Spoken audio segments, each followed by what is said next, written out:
Community radio in the heart of Shakespeare country, for the community, by the community, in the community. Nice. Good afternoon, everyone, and welcome to Mind You on Welcome Radio. Is because we have the Mayor, Councillor John Bicknell, will be talking shortly about the Neighbourhood Development Plan and what it means to you and the people of Stratford. And I'm delighted to say Councillor John Bicknell, the Mayor of Stratford, joins me. Good afternoon. The idea of neighbourhood development plans were enshrined in the 2011 Localism Act. The idea of them is that local towns, communities and parishes can put together a plan, a vision for how they want their local community to develop.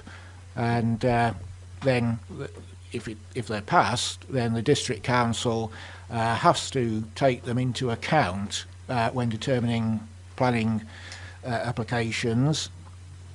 In Stratford's case, the work began in 2011 under the tireless chairmanship of Mark Hazelden, who was the chairman of the steering group. And they've been consulting with a widespread range of local groups and individuals in the community to develop a plan that reflects the wishes and hopes of that local community. And I understand there were about 40 volunteers who've worked on it regularly during that 7-year period. Is that right? Yes. As you say, it has been quite a long time, because Stratford is one of the larger parishes that has developed a neighbourhood plan. It's been more complex than a lot of them, so it has taken quite a long time to ensure that the plan does fully reflect the interests of the local community. And as you say, a lot of people have given their time in working on this and making sure it does fully reflect those views. And what sort of area does this neighbourhood development plan cover geographically? It is purely the town of Stratford-upon-Avon, so it's not the whole district. It is concentrating on the town boundary and how we want to see that local community develop. Okay, and I believe it covers the period up to 2031. Is that right? Yes, that's right.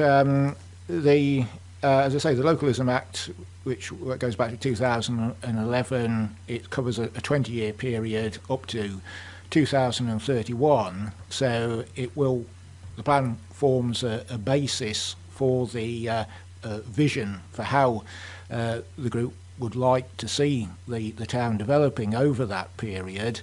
Obviously, that is subject to periodic reviews. It's not set in tablets of stone, but it is the basic vision on which any amendments can be made. And this is quite a different way of approaching planning, isn't it, from how it's been done in the past? It's quite a new approach. Yes, it basically is giving local people a greater say in planning decisions. I think one of the frustrations for many people in the local community is that they feel that a lot of new housing developments have been imposed upon them. It's that they're to do with the wishes of the developers, whose prime aim is to build houses and to sell them at a profit, but not necessarily contributing to the infrastructure of the town. And so this will enable more responsible developments that better reflect the housing mix to reflect the needs and wishes of the local community, making sure that the character of the town is preserved, and also ensuring that run-down areas of the town and brownfield sites are developed, that all the development is not just going on green fields on the edge of town. So you've already started to touch on this, but what are the benefits to the people of Stratford of this plan? Yeah, well, The fundamental thing is that it does give them a greater say over what happens in the town, and one big positive, tangible benefit is that if the plan is passed, the town council will get 25% of what's called the Community Infrastructure Levy, or SIL for short, and that is money that will be and can only be spent on infrastructure and local projects to the benefit of people within the town. And this neighbourhood development plan, it's not a political thing, is that right? No. I think that's important because it's the group, the people who have worked on it. They're not politicians. It's not something that's been cobbled together by local councillors in smoke-filled rooms. It's by people from the local community who have come together with particular skill sets, and they've involved groups and individuals across the town by a mixture of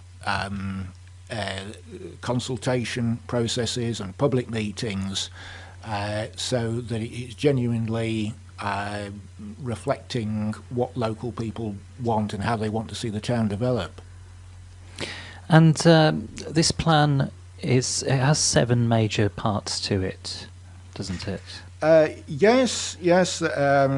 Broadly speaking, it's the 7 areas are development, strategy and housing, employment, the town centre, the design, natural environment, infrastructure, and the leisure and well-being aspects of the local community.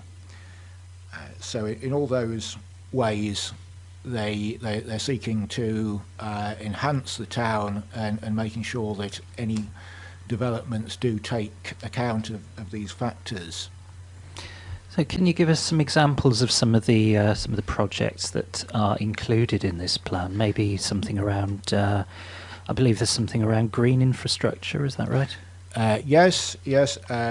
One of the areas is to develop, making sure that there are green corridors in the town that lead out, and so it's not all an urban development. They're particularly looking at aspects like the canal and rivers. One of the major projects that the plan encompasses is a regeneration of the canal quarter to make it a more vibrant and relevant part of the town, and connecting with with other aspects of the town. And I'm sure our listeners would be particularly keen to hear about the well-being that you mentioned just now. Can you give us an example of something that's working towards improving people's well-being? Yeah. Well, one of the things is to encourage the health of the local population, providing facilities like sports facilities, children's play areas. Those are the sort of projects that we can work on with the SIL money. Also, encouraging walking and cycling through cycle routes and walkable routes throughout the town, so that we're not totally dependent on the car for manoeuvring between the town. I'm still joined by Councillor John Bicknell, Mayor of Stratford, and we're talking about the Neighbourhood Development Plan. So we've spoken about a couple of aspects of the plan. Can you give us some more examples of particular bits of interest in it? Yeah, I mean, some of the other areas that the working group has looked at are things like preserving the character of the town through maintaining standards of design, so that the town centre character is preserved, which is something that obviously that we as townspeople are proud of, and visitors like to come and look at. Also employment, because we want to attract people to come and live and work in the town, not just for it to be a dormitory town, so that enhancing employment opportunities within the town is important. And what about traffic? Because I know that's something that people are very concerned about. Yes, certainly. I mean, that is one of the spin-off problems of the increased amount of housing development.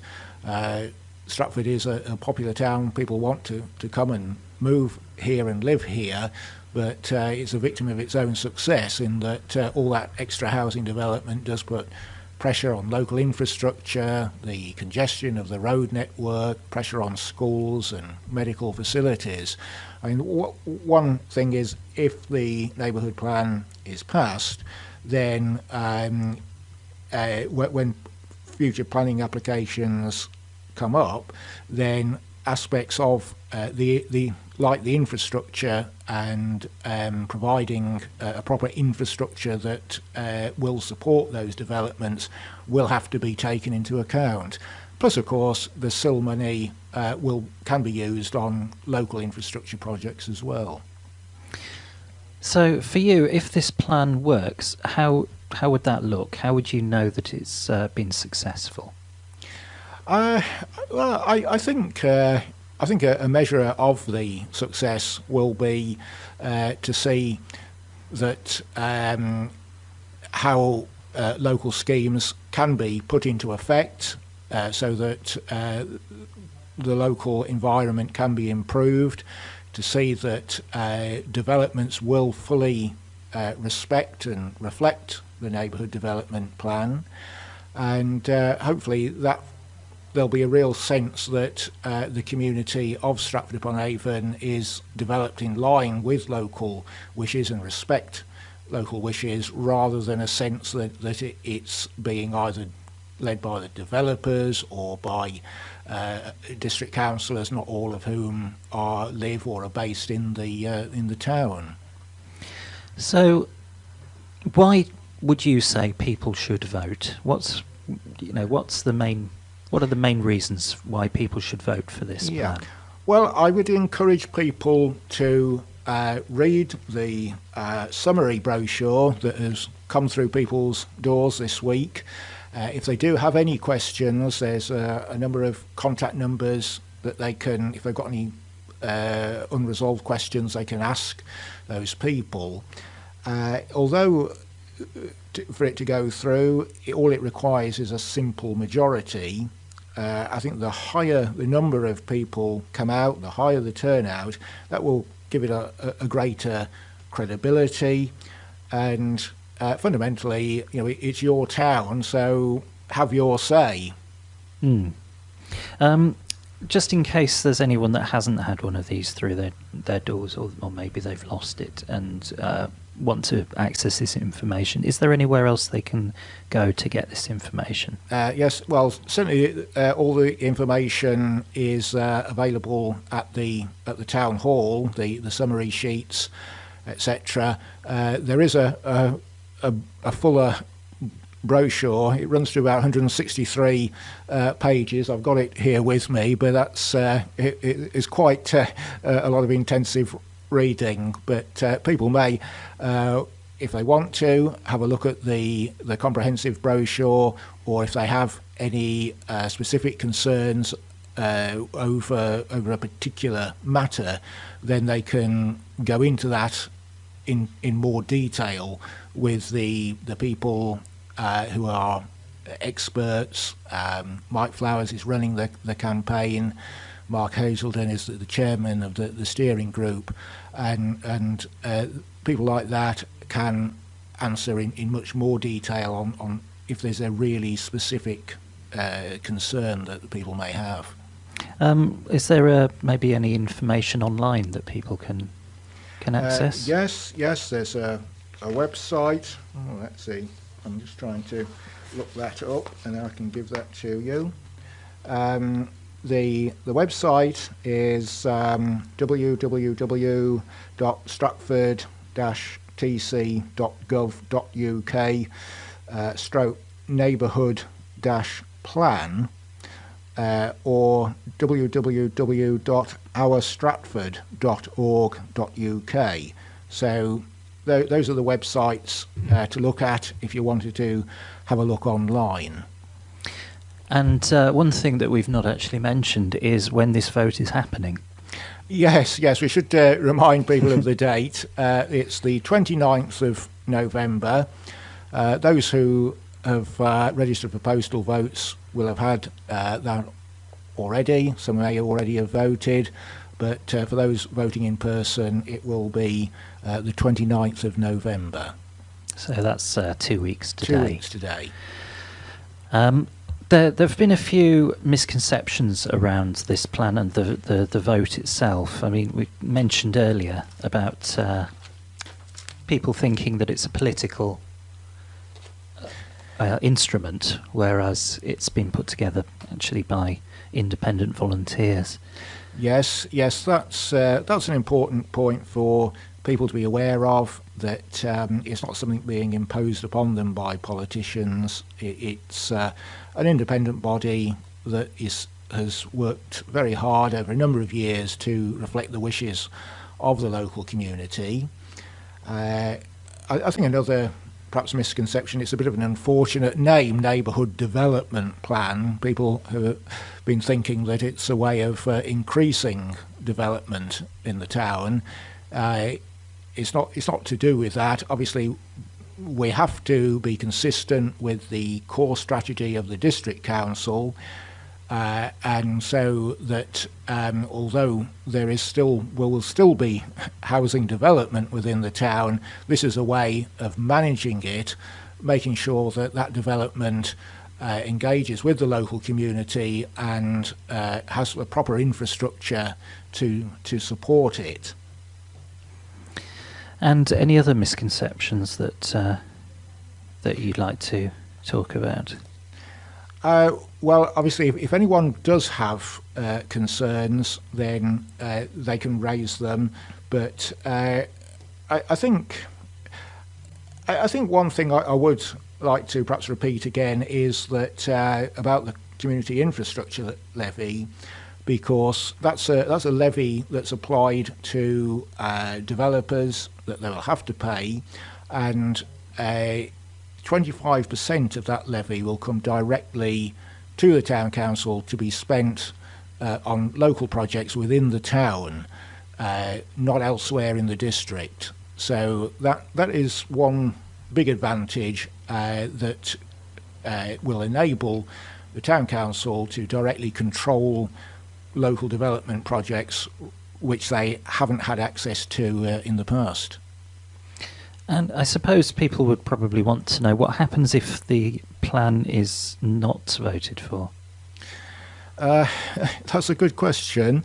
I mean, we're really back to the drawing board then.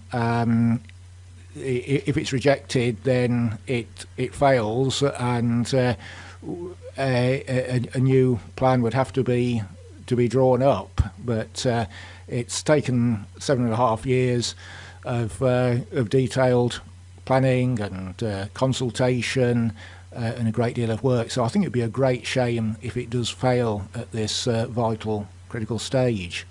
And if it did get voted in, how soon would people notice tangible differences? Well, okay. Well, with the SIL money, that will only apply as new applications come through, and then that's repaid to the town council on a 6 monthly basis. So there's a bit of a time lag there. What people may not appreciate is that there are a number of developments in the pipeline for which developers already have outline planning permission, and SIL will only apply to new developments. So that's a bit frustrating, but that does explain a bit of a time lag. But in terms of planning, then once it's passed, then the Neighbourhood Development Plan will have to be taken account of when planning applications come up before the committee of the district council. And presumably if it was voted in, it would be passed quite quickly. Well, yes, it is a straight yes-no vote. So by the 30th of November, we should be able to say definitely whether it has been passed or not.